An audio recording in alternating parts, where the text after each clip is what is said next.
Hello, my name is Jeff Pauley, and one of the hats that I wear here at Bedford County Fire and Rescue is that of the Radio Field Integration Manager.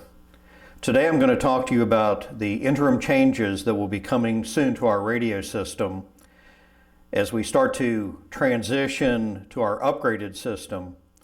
And I also want to touch on a few things that will help you during this transition. Some of the changes that we're about to undertake are temporary, and some of the changes will be permanent. Some of the permanent changes have been requested by you folks out in the field. To get everyone on the same page, our current system is called EDACS, or an EDACS system, which stands for Enhanced Digital Access Communication System. It's a communications protocol that was developed in the 1980s and has served us well, but technology has now surpassed it. The system that we are going to is referred to as a P25 system. The P stands for project, so Project 25, and it's a radio communications suite of products that involves digital, voice, and data communications, and was developed specifically for the public safety environment. P25 is all digital. That means that there are going to be some changes in how the radios are used. We'll talk more about that later. First, let's talk about the programming process. Starting with the issuance of the XG75 portable back in November of 2014, we implemented standardized radio programming, and that was done for two reasons. One was just to simplify the overall programming process. The other is by having the programming the same on every radio, no matter which radio a user picks up or goes to or whatever, it's going to work the same. The days of getting into vehicle X and it being programmed one way, getting into vehicle Y and it programmed another, those days are going to be gone after this programming update. While the XG75s and many of our newer mobiles have been reprogrammed, that is not true for the older portables like the P7100, some of the 5000 series portables, and the older 7100 mobiles. So all of those will be reprogrammed. Every radio will operate the same way, have the same channels, have the same uses and capabilities. We will start reprogramming all of the radios. There are over 700 just in our system within BCoFR on March 28th, and we will go for about 4 weeks through that process. During that time, we will touch every mobile radio, every portable radio, and get it set up with the P25 programming so that when the cutover does occur, and that's currently scheduled for early to mid-July of this year, then every radio will be ready to function on the new system. After the cutover, at some point in the future, we will have to come back and touch every radio again and take out the old programming. So during this transition period, you're going to have the current, soon to be old, and you're going to have the new, soon to be current. It's very important that you understand the difference in the two, where to find them on your radio, and to ensure that you stay on whichever one of the two is currently active. We'll talk a little bit more about that in a minute. We do understand that this whole process is a bit challenging for everyone, but a lot of effort has been put into it, and you need to understand that it's really difficult to get all of these 700 done in a very timely process. So we ask for your support, your understanding of how complex this process is as we move forward and get all of these radios reprogrammed. So during this process, representatives from Harris and their vendor, New London Technology, BCoFR staff, possibly some E911 Center staff, will be visiting each location. The schedule is already out to your local agency communications coordinators. And we will, on a any given date and time, come to each location per the schedule and do every radio there. If for some reason one gets missed, it's very simple to just get that radio to any one of the other locations and we'll pick it up. Before we go any further, let's just have a quick review on terminology. These radio systems have channels and groups or talk groups. Channels are for a specific use, for example, fire dispatch, Ops 1, Ops 2, Ops 3, your private channels. Talk groups are a group of like channels. So in the operations talk group, dispatch, the ops channels, the EMS North and South, as you know them now, et cetera, are all in one group. And then your private fire channels are in a talk group, your private rescue, et cetera. So here are some of the things that are going to be changing. First and probably foremost, within the operations talk group, we are going to add your private channel to that group so that once your radio has been reprogrammed, you will be able to hear operational things going on while you're monitoring your private channel. That's a big change, and that is a permanent change, and that is a result of many of your requests. One of the other things that we're changing is the key lock feature. Currently it is turned off, so in order to lock your radio, you have to go through several steps. And when you're responding to an incident and need to have your radio locked so that you don't accidentally bump it and get into another talk group, that's asking a bit much. So with this reprogramming, the default for the key lock will be on. You'll still be able to change channels, but in order to change to a different talk group, which most of you really have no need to do under most circumstances, you're welcome to do it when needed, of course. You would then just unlock the radio, a few keystrokes, and then move on. If you don't know how that key lock and unlock feature works, please speak to your local agency communications coordinator. Obviously, this applies to the portables only and not to the mobile radios. We'll also be changing the setting that controls the channel selection when the radio is turned on. Currently, when you turn the radio off and back on, regardless of where it was set, it comes back to fire dispatch. And we all know that's been problematic for the last several years. With this reprogramming, that will change so that the radio will stay on whatever channel it was on when it was turned off. So if you're on your private channel, turn the radio off, go to sleep, wake up in the morning, turn it back on, it will still be on your private channel, not defaulting to fire dispatch. And this is also a permanent change. Here's the one and only temporary change that we're making. Effective with this reprogramming, if you have an XG75 style portable or you have an M7300 style mobile, the AB switch, or in the case of the mobile, the ABC buttons, are going to change their functionality. That is how you're going to go from the current, the EDACS system, to the P25 system at the appropriate time. I know in the past, those of you that have the XG75 portable, your operation talk group was on A, you switch it to B, that went into the private talk group. Now your private channel is in operations group, so you don't need to do that, one. And two, by changing to B, that will put you into the new system, which we're not quite ready to use yet. With the P71 portables, the other 5000 series portables that are in our system, and the M7100 mobiles, you have to use the up and down arrow keys or the up and down switches on the mobiles to change groups. So when the programming is over, your radio will be, those radios will be set in the talk group that is the EDACS operations group. Please don't change it. Leave it there. You will be provided with instructions and direction on when and how to change once the P25 system is up and running.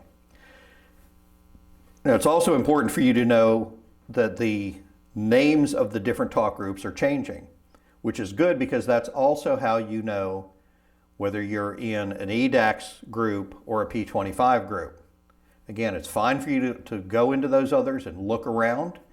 There is some testing being done on some of those channels, so you may hear people talking, but the dispatchers are not monitoring them. Look at them, see what the labeling is, see what the terminology is, but when you're done doing that, put the radio back on the EDACS operations talk group using the up or down arrows. So you should be familiar with the current group terminology, So in our EDACS groups, obviously the operational group is just called Bedford. It says that across the top of the screen. There's also B_fire for the fire talk groups, the private channels. There's B_rescue for the rescue private channels. There's a Stewartsville group, a Lynchburg group, an Amherst group, and a conventional group. Now the good news is Stewartsville and Lynchburg groups go away because, as you know from previous information we've put out, we're going from 3 towers to 7. The system will identify where you are and which is the most appropriate tower for you to be communicating with, and will do that all transparent to you no matter where you are. Even if you're up in Amherst County, you want to talk to Bedford, you key up, it's going to go through an Amherst tower into the system controller at Lincom and come to Bedford. All of that's transparent to you. No more changing to Stewartsville either. That's going to be all gone here real soon. Conventional channels, just like they are now. Point to point, not monitored by dispatch, great for use in an operational setting, directing traffic, whatever. Not going to change there at all. So the new P25 operations group is going to be labeled F/R Ops, OPS. The fire talk group for the fire private channels will be F/R_fire. Likewise, F/R_rescue for the rescue or EMS talk groups. And the conventional, you're familiar with, F/R_conventional. There's also going to be a new talk group called Interop, which will have, among other things on it, the Amherst and Lynchburg dispatch and fireground channels. So if you are on a call in one of those other jurisdictions, you would just simply switch to that Interop talk group and you'll be able to communicate with them. So again, if you see something that looks familiar, you're probably over on the P25 side. That's not where you need to be. Right? If you see a B underscore, that's an EDACS. If you see an F/R underscore anything, that's P25. Feel free to look around. Stay on the EDACS side until we're ready for the cutover, and you'll receive specific instructions for that. Just remember that now where you can move between the Bedford ops and the privates with the AB switch or the ABC switch, you will not be able to do that once these radios are reprogrammed. So here's a couple of things that will not be changing. As with the current usage of your radio, in scan mode, you can deselect channels that you don't want to monitor or listen to. You cannot do that with dispatch, and you will not be able to do that in the future with dispatch. Those stay, and in most every group, certainly in the operations group and the private channel groups, the dispatch channel is in position on the portables, on position 1 and 16. So no matter where you go to either end of the dial, you're going to get fire dispatch. For those radios that have more recent programming, your emergency buttons, as you know, are active. If you have a portable radio or a mobile that does not have an activated emergency button, after this reprogramming, it will be. If you're not familiar with how that works and what the protocols and processes are, please take a few minutes to look at the XG75 video that is on our BCoFR YouTube site. Fast forward through all the stuff that you don't need to pay any attention to anymore if you've been using it, and get to the section on the emergency button and review that. It's a good tutorial on how that system will work. But keep in mind that the emergency buttons will be active, and they only activate on the channel that they're selected on. Now, if you're in the ops talk group and you've got your radio on your private channel, even though you're on a call, and that's not where it belongs on the appropriate ops channel or on dispatch. If it's on your private channel in that ops group and you activate the emergency button, it's only going out to the other people that are on that private channel.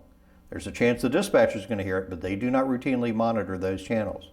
So it's very important from a firefighter, EMS provider, safety standpoint that you ensure that your radio is on the appropriate channel for the incident that you're on or whatever you're doing, so that if you do have an emergency.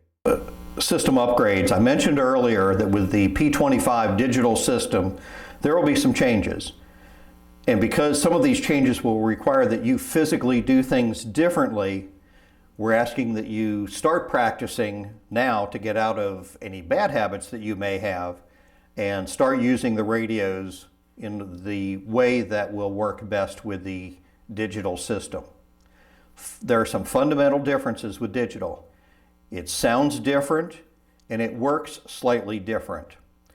So if you're not using the radio properly, then people are not going to hear you potentially. You're going to have a bad experience, and that generally results in complaints and negative comments, etc. So take a few minutes to understand how you need to be using the radios differently, make any operational changes that you need. Some of you know that back in the day, and I guess some people are still doing it today, you can reach over and grab the mic, say an ambulance that's hanging from the mirror or down on the console, and just hit the push to talk button and start hollering, and somebody will hear you. Sometimes it's laziness, sometimes it's efficiency, whatever. That will not work in the digital world. You cannot do that. If you have the habit of doing that, you need to stop doing that.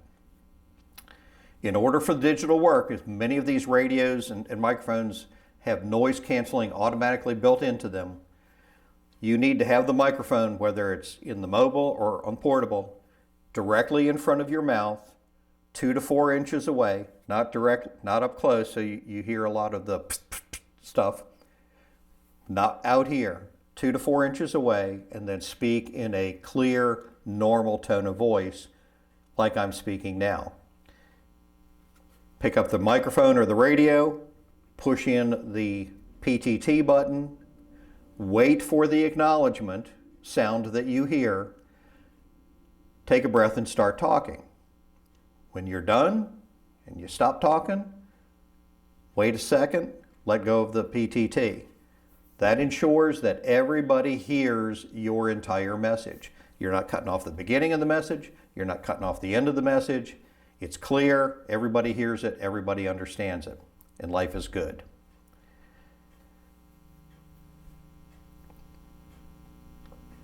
There have also been some questions about some of the channels that are on our current EDACS system as well as on the P25 system.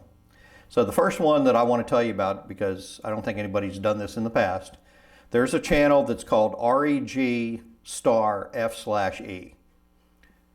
Terminology will look a little bit different in the P25 groups, but those channels are on every radio, and the purpose of that is if you need to talk to another dispatch center in our regional system, which means either Lincom in Lynchburg or Amherst dispatch.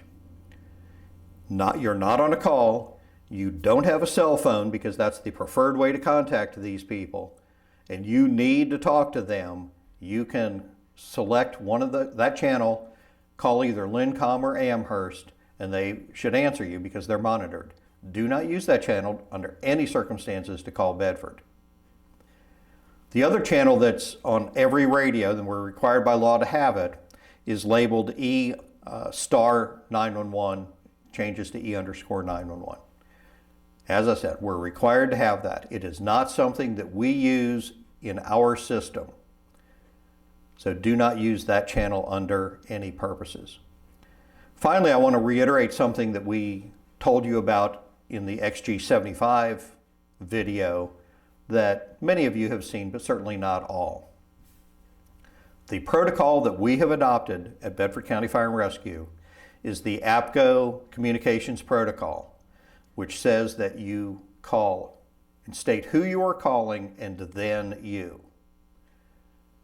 Bedford, Medic 148, whatever.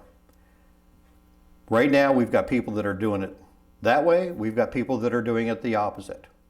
In a multi-agency incident, it makes it very difficult for incident commanders to know who's calling whom in a hectic situation because people are doing it two different ways. We've adopted the standard of who you call and then who you are, and we're asking that effective immediately, people who are doing it the old way change and do it by way of the APCO standard. The other point from that video that I want to mention to you is that unless you have an emergency, the method of radio use that we expect you to use is to call, typically primarily dispatch, wait for an acknowledgement, and then give your message, unless you have an emergency. Just because the radio is quiet doesn't mean that the dispatcher is not taking a 911 call or doing something else.